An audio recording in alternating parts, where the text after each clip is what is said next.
I'm very happy again to introduce our next speaker, Eva Panjwani.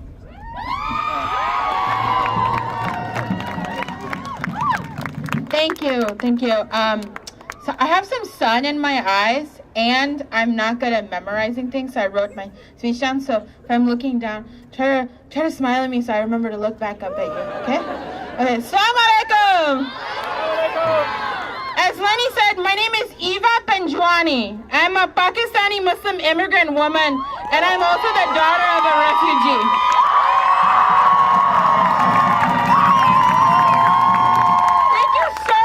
For everyone who made it out today. Welcome to the resistance!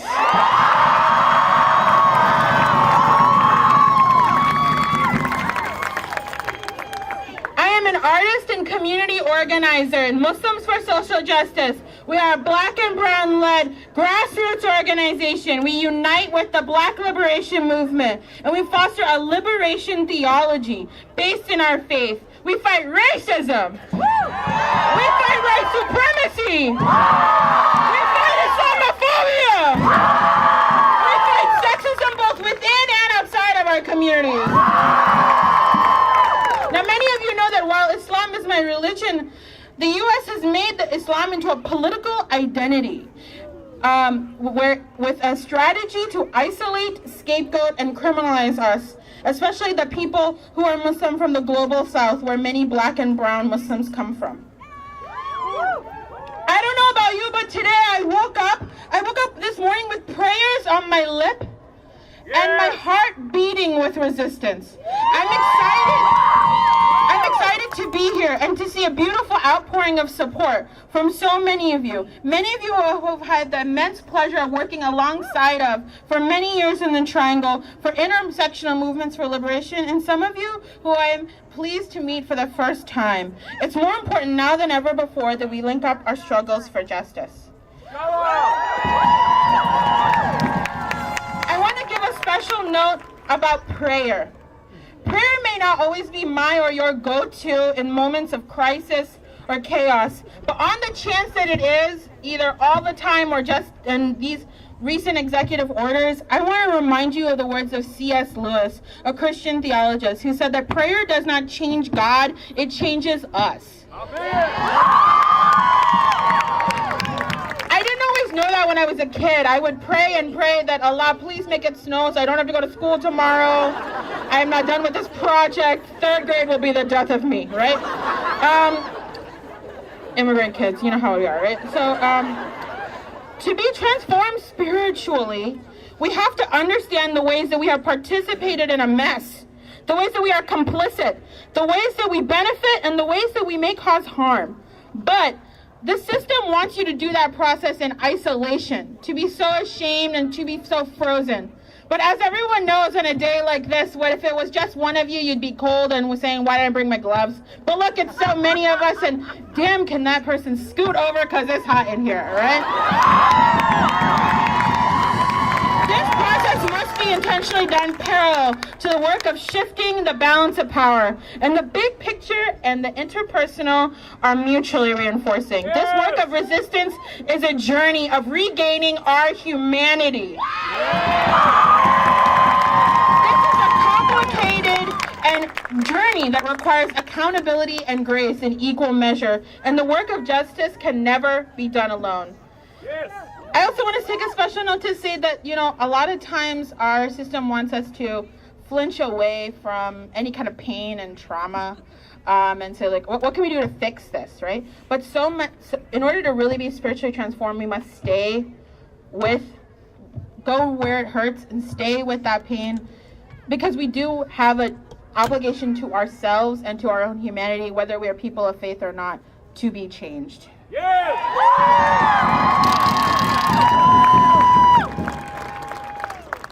So what does it take?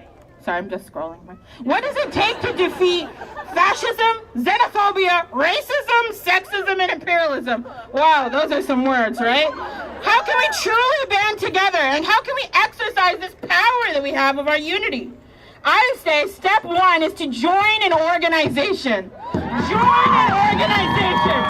Join an organization. Join an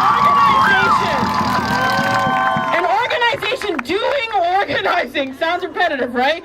Building a base and with a power analysis, and then show up when you are able and how you are able. There is a space for all of us. Muslims for Social Justice leads a coalition organization called MARY, like Merry Christmas, right? Movement to End Racism and Islamophobia. We believe that an accurate understanding of the road ahead demands seeing the war on Black America as inextricably linked to the rise of Islamophobia and xenophobia in this country. The first Muslims on U.S. soil were not immigrants like me, but rather were Black Muslims kidnapped from their homelands, brought here against their will. And they did the labor of building up the wealth of white settlers, building the infrastructure for places like Raleigh all across the U.S. We also understand the vast diversity of the African diaspora and the Muslim community means standing up for Black lives. It means standing against ICE and means demanding the release of those detained at Guantanamo and at ICE.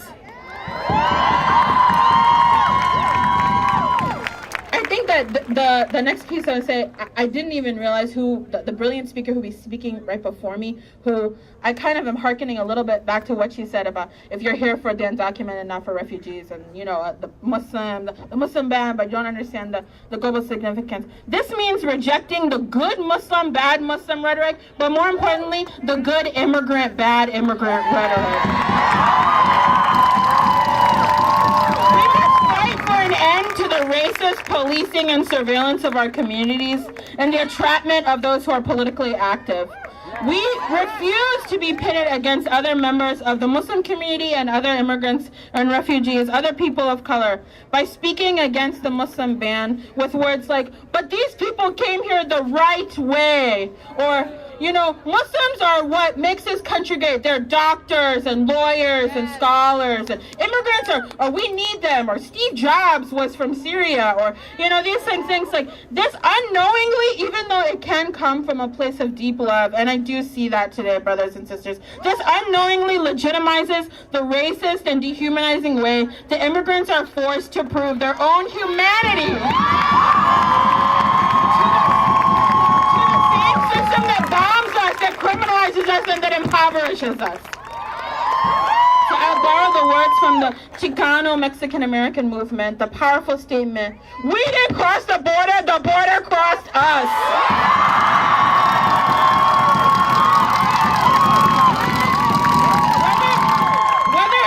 Of literal land grabs and the imposition of physical walls or otherwise, most of us immigrating to the U.S., we are not the invaders, we are the invaded.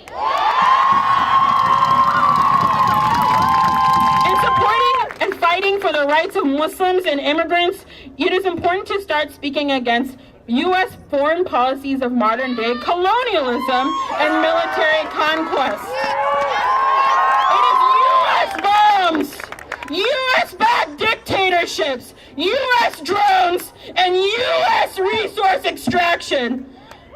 Oh, where am I? That makes our homelands unsafe and unlivable. That forces families to cross unforgiving oceans, danger-fraught borders. Rather than blindly hailing the better life we have to offer immigrants, it is necessary now more than ever before to start asking what has the U.S. done to make life unlivable in the lands that immigrants and refugees are expelled.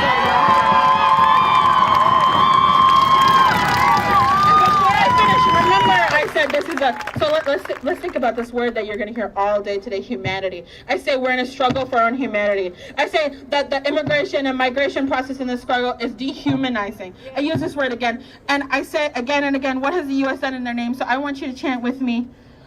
Not in my name. Not in my name. Not in my name. Not in my name. Not in my name. Thank you. Not in my name. Not in my name. Not in my name. Thank you so much. If you are Muslim and want to get involved in an organization, or feel a little afraid, so as many of us do, and want to figure out how you can still get involved, please reach out to me and so many other folks here today. Will also be marching on February 11th. Thank you.